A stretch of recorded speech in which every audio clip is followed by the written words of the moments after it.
Mahadev Saraswati junior high school Bilasiganj Ayodhya कक्षा 6 की गणित विषय में बच्चों आपका स्वागत है। मैं आज तुम लोगों को संख्याओं के गुणक को लेकर के पढ़ाने जा रहा हूँ। तो संख्याओं का गुणनफल कैसे ज्ञात किया जाता है, चाहे वो धनात्मक संख्याएं हों या ऋणात्मक संख्याएं हों। किसी धनात्मक संख्या का किसी ऋणात्मक संख्या से गुणा करने पर गुणनफल ऋणात्मक आता है। जैसे 11 गुणे ऋण 6, यहाँ 11 से पहले धन चिन्ह है। जहां कोई चिन्ह नहीं लगा होता है, किसी संख्या से पहले कोई चिन्ह जहां नहीं लगा होता है वहां हम धन चिन्ह मानते हैं। और ऋण चिन्ह तो किसी संख्या या किसी अक्षर के पहले लगाया ही जाता है।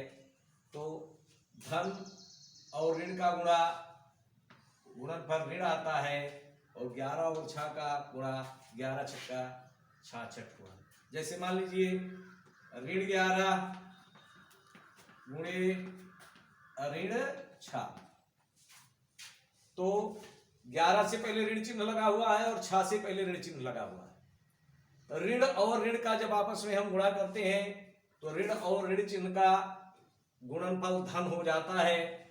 तो धन चिन्ह हम पहले प्रारंभ में नहीं लिखते हैं, चाहे जो भी, चाहे अक्षर हो चाहे अंक हो, किसी भी अक्षर या अंक, चाहे बीज हो, बीज मीन्स अक्षर, तो इसके पहले अगर कोई चिन्ह नहीं लगा होता धन चिन्ह माना जाता। धन चिन्ह को पहले प्रारंभ में नहीं लिखा जाता है। यहाँ ऋण और ऋण का गुणा धन हो गया तो धन चिन्ह को नहीं लिख रहे हैं, 11 छक्का 66 हो गया। इस तरीके से किसी भी संख्या को शून्य से गुणा करने पर गुणनफल शून्य हो जाता है। जैसे 0 गुणे ऋण 5, शून्य कभी ऋणात्मक नहीं होता है, शून्य कभी ऋण में नहीं लिखा जाता है, शून्य कभी ऋणात्मक नहीं होता है। इसलिए 5 को शून्य से गुणा करने पर, ऋण 5 को शून्य से गुणा करने पर शून्य हो जाता है। ऋण कभी भी शून्य ऋणात्मक नहीं लिखा जाता है। जब ऋणात्मक संख्या का गुणा विषम संख्या में हो, जैसे ऋण गुणे ऋण गुणे ऋण 3 बार विषम संख्या हो गई। ऋण चिन्ह का गुणा जब विषम संख्याओं में होता है तो चिन्ह जो है, गुणनफल का चिन्ह ऋण आता है। और अगर ऋण का गुणा सम संख्या में आता है, जैसे ऋण गुणे ऋण गुणे ऋण गुणे ऋण 4 बार हो गया सम संख्या, तो इसका गुणनफल धनात्मक हो जाता है। और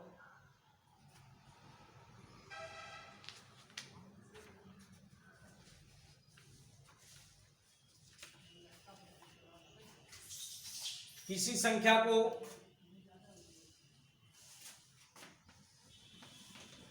वर्ग, जैसे 1 का वर्ग, वर्ग का मतलब, वर्ग का अर्थ होता है उस संख्या को उसी संख्या से गुणा कर दिया जाए। जैसे 1 का वर्ग है, 1 को 1 से गुणा कर दिया जाए तो उसका वर्ग हो गया।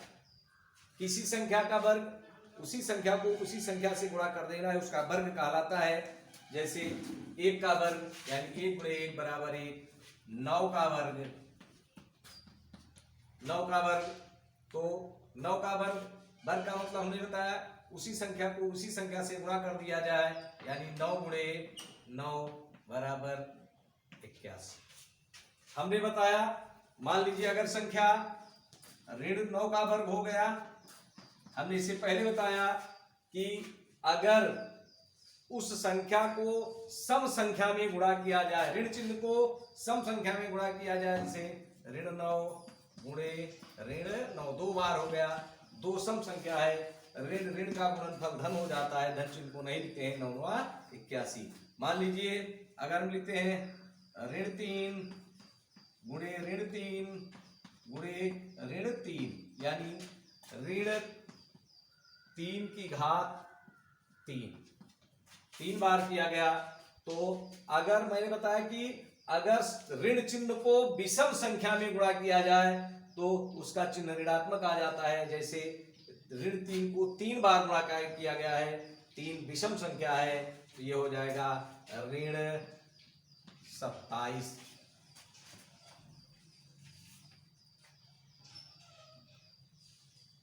से लिखा गया ऋण 1 की घात 37, ऋण 1 की घात 37। ऋण 1 को 37 बार गुणा किया जाएगा। ऋण 1 को जितनी घात लगी रहती उतनी बार गुणा करते हैं। ऋण 1 को 37 बार यदि गुणा किया जाएगा, 37 विषम संख्या है, इसलिए ऋण 1 का गुणनफल जो आएगा वो ऋण आएगा। 1 को चाहे जितनी बार गुणा कर दिया जाए एक ही आता है। इसे ऋण 1 गुणे ऋण 1 गुणे ऋण 1 गुणे ऋण 1 एक कम 1 एक कम 1 एक कम 1, ऐसे इसका मान 1 ही आएगा। जैसे ऋण 1 गुणे ऋण 1 गुणे ऋण 1, ऐसे से 100 बार। इस तरीके से आगे बढ़ते जाएंगे। 37 बार गुणा होगा, इसका गुणनफल ऋण 1 ही आएगा। और यदि सम संख्या में होगा, हमने बताया जैसे ऋण 1 गुणे अगर इसको कर दिया जाए 37 के बाद 38 कर दिया जाए तो इसका गुणनफल 1 आएगा, क्योंकि इसका घात जो है सम संख्या है। यह हमने बताया कि अगर ऋण को सम संख्या में गुणा किया जाता है उसका घातांक सम संख्या होगी, सम संख्या बार गुणा किया जाएगा उसका चिन्ह धनात्मक आ जाएगा। 1 को चाहे जितनी बार गुणा किया जाएगा 1 ही आएगा।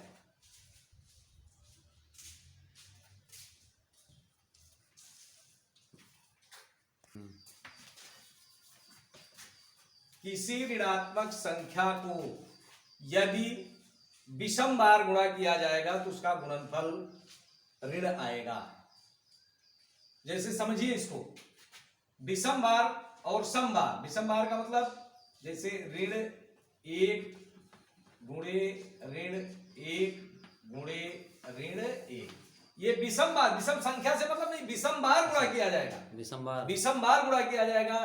तो जैसे विषम संख्या 1 है, 3 है, 5 है, 7 है, 9 है, तो विषम बार 1 2 3 बार मैंने गुणा किया, विषम बार गुणा किया। विषम संख्या इस संख्या से मतलब नहीं हमारा, इस संख्या को कितनी बार, इस संख्या को गुणा कर रहे हैं, विषम बार गुणा कर रहे हैं, इसका गुणनफल ऋण में आएगा। तो ये हो गया ऋण 1 को चाहे जितनी बार गुणा किया जाएगा वो 1 ही आएगा। और मान लीजिए ऋण 1 को सम बार गुणा किया जाए, जैसे ऋण 1 गुणे ऋण 1 गुणे ऋण 1 गुणे ऋण 1, 4 बार हो गया। ये ऋणात्मक संख्या को सम बार गुणा किया मैंने, सम बार गुणा किया तो इसका गुणनफल धनात्मक हो जाएगा और ये हो गया 1। इसको इस तरीके से भी समझ लीजिए, जैसे ऋण 1 की घात 3, यानी ऋण 1 को हम 3 बार गुणा करेंगे। ऋण 1 को 3 बार गुणा करेंगे। ऋण 1 को 3 बार गुणा करेंगे तो चूंकि ये 3 बार 3 विषम संख्या, 3 बार गुणा कर रहे हैं, विषम बार गुणा कर रहे हैं, ऋण 1 हो जाएगा। और ऋण 1 की घात 4, ये 4 इसका घातांक है, यानी ऋण 1 को हम 4 बार गुणा करेंगे। 4 एक विषम सम संख्या है, 4 एक सम संख्या है, इसको ऋण 1 को 4 बार गुणा करेंगे तो इसका गुणनफल धनात्मक हो जाएगा। सचिव हम धनात्मक यहाँ माइनस लगेगा। ये तो ये हो थोड़ा बंद करना। परिमेय संख्याओं के अलावा कुछ हमारी संख्याएं होती हैं जो संख्या रेखा पर निरूपित की जाती हैं। ये हमारी पूर्ण संख्याएं भी होती हैं, परिमेय संख्याएं भी होती हैं। पहले हम पूर्ण संख्याओं का निरूपण दिखा रहे हैं। शून्य से दाहिनी तरफ जब हम जाते हैं तो हमारी ये संख्याएं बड़ी होती जाती हैं, आगे बढ़ती जाती हैं। जैसे 1 के बाद 2, 2, 3, 4, 5, 6, 7, 8। और शून्य से बाईं तरफ जब हम जाते हैं तो हमारी संख्याएं, चाहे वो परिमेय संख्याएं हों चाहे पूर्ण संख्याएं हों, हमारी संख्याएं छोटी होती जाती हैं। जैसे ऋण 1, ऋण 2, ऋण 3, ऋण 4, ऋण 5, ऋण 6, ऋण 7 और ऋण 8। हमने बताया कि जैसे जैसे हम बाईं तरफ बढ़ते जाते हैं, बाईं तरफ जैसे जैसे शून्य से बाईं तरफ हम बढ़ते हैं, हमारी परिमेय संख्याएं छोटी होती जाती हैं। जैसे पहली संख्या शून्य के बाद ऋण 1 पड़ती है, ऋण 1 से ऋण 2 छोटी है, ऋण 2 से ऋण 3 छोटी है। ऐसा मत समझना कि ये 8 हो गया और यहाँ ऋण 1 हो गया, 8 बड़ी, ऐसा नहीं। ऋण 1 हमने पढ़ाया, जैसे जैसे बाईं तरफ जाते हैं संख्याएं छोटी, ऋण 1 के बाद हमारा ऋण 8 पड़ता है बाईं तरफ, इसलिए हमारी ऋण 1 बड़ी है, ऋण 8 छोटी है। और वैसे भी देखिए, जब हम बाईं तरफ बढ़ते जाते हैं किसी भी संख्या से, संख्या रेखा पर किसी भी संख्या के बाईं तरफ हम बढ़ते जाते हैं, वैसे भी हमारी संख्याएं छोटी होती जाती हैं। जैसे हमने लिख दिया 8, 8 के बाईं तरफ 7 होता, 8 से बाईं तरफ बढ़े 7, 7 छोटी हो गई, 7 से बाईं तरफ बढ़े हम 6 हो गया, 6 छोटी हो गई, 6 से बाईं तरफ बढ़े 5 हो गई, 5 छोटी हो गई। जैसे जैसे हम बाईं तरफ बढ़ते जाते हैं, इसको एक तरफ से ऐसे समझ लीजिए, जैसे जैसे हम चाहे जो संख्या हो उसके बाईं तरफ जब हम जाते हैं, चाहे वो धनात्मक संख्याएं हो चाहे ऋणात्मक संख्याएं हो, जब हम उस संख्या से बाईं तरफ संख्या रेखा पर किसी भी संख्या से बाईं तरफ जब हम बढ़ते जाते हैं तो हमारी संख्याएं छोटी होती जाती हैं। और परिमेय संख्याओं को, इसके अलावा हम परिमेय संख्याओं को भी संख्या रेखा पर निरूपित कर सकते हैं। जैसे हमको लिखना है, अगर हमको लिखना है 7/8, तो हमने पढ़ाया कि दाहिनी तरफ जाते हैं तो हमारी संख्याएं धनात्मक होती हैं और बाईं तरफ ऋणात्मक होती हैं। तो हम शून्य के बाद 1/8, 8 सबका हर 8 रहेगा, क्योंकि यहाँ संख्या, यहाँ जो परिमेय संख्या उसका हर 8 है, तो गया 1/8, फिर हो गया 2/8, फिर 3/8, 4/8, 5/8, 6/8 और ये हो गया 7/8। और अगर हमको ऋण 7/8 लिखना है संख्या रेखा पर, तो हम बाईं तरफ की तरफ संख्या रेखा बनाते हैं, क्योंकि मैंने पहले पढ़ाया आपको ऊपर कि बाईं तरफ जैसे जैसे जाती हैं, बाईं तरफ की हम ऋणात्मक, बाईं तरफ हम संख्या रेखा पर बाईं तरफ ऋणात्मक संख्याओं को लिखते हैं, संख्या रेखा पर दाहिनी तरफ हम धनात्मक संख्याओं को लिखते हैं। तो जैसे ये हुआ ऋण 1/8, ऋण 2/8, ऋण 3/8, ऋण 4/8, ऋण 5/8, ऋण 6/8 और ऋण 7/8। इस तरीके से शून्य से बाईं तरफ हमारी ऋणात्मक संख्याएं होती हैं और शून्य से दाहिनी तरफ धनात्मक संख्याएं हों, चाहे वो पूर्ण संख्याएं होती हैं और चाहे वो परिमेय संख्याएं होती हैं। शून्य से दाहिनी तरफ धनात्मक संख्याएं और शून्य से बाईं तरफ ऋणात्मक संख्याएं होती हैं।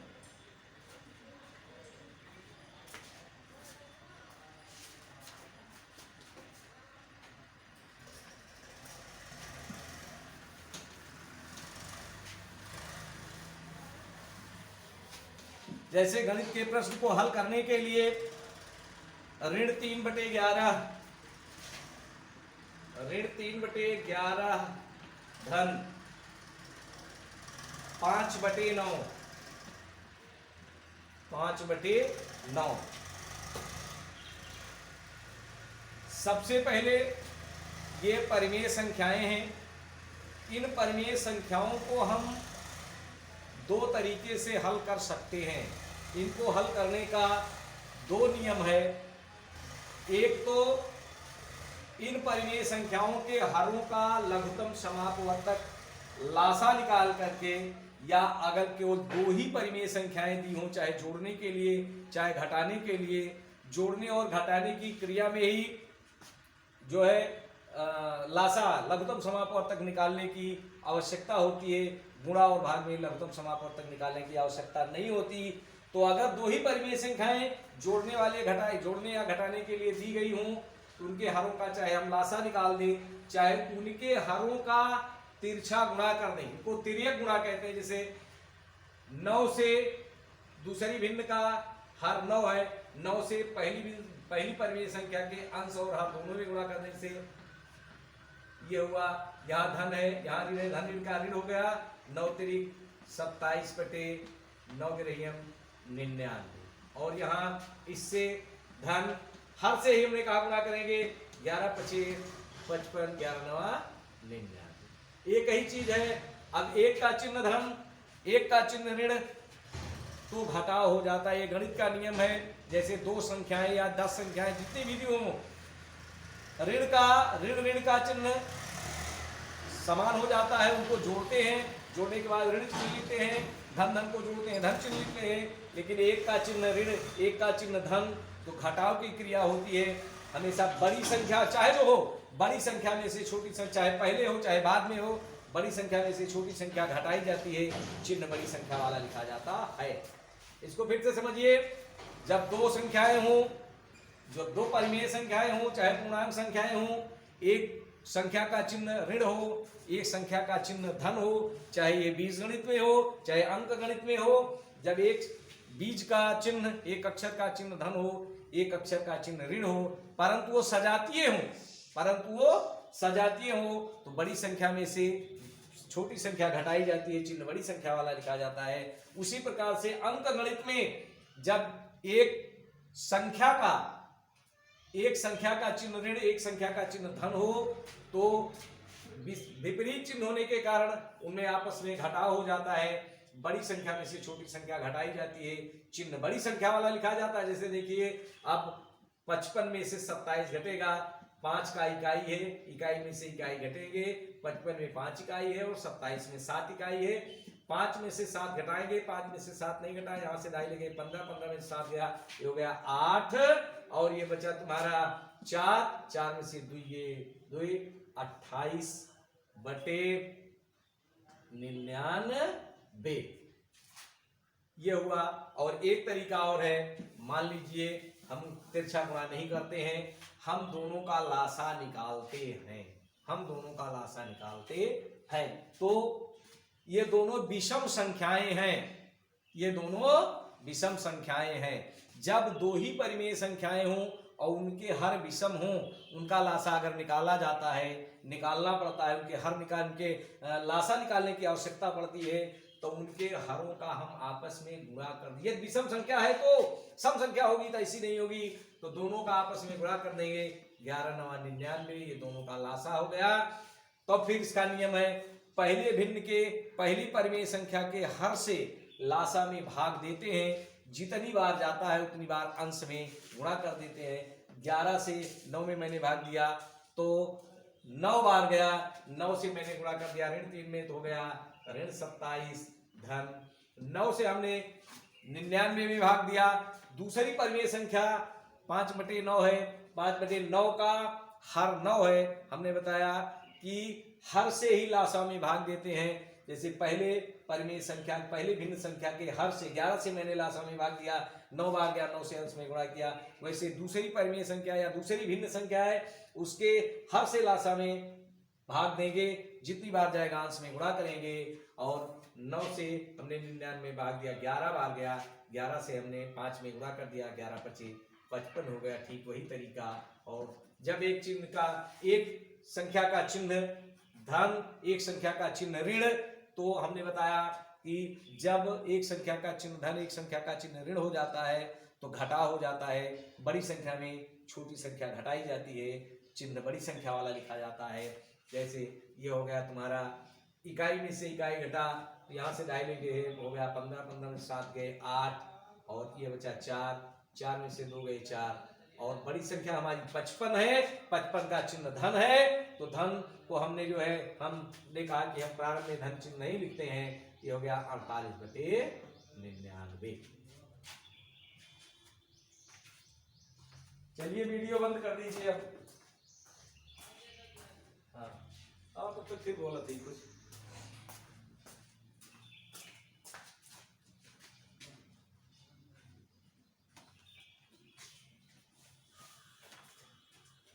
बंद करिए।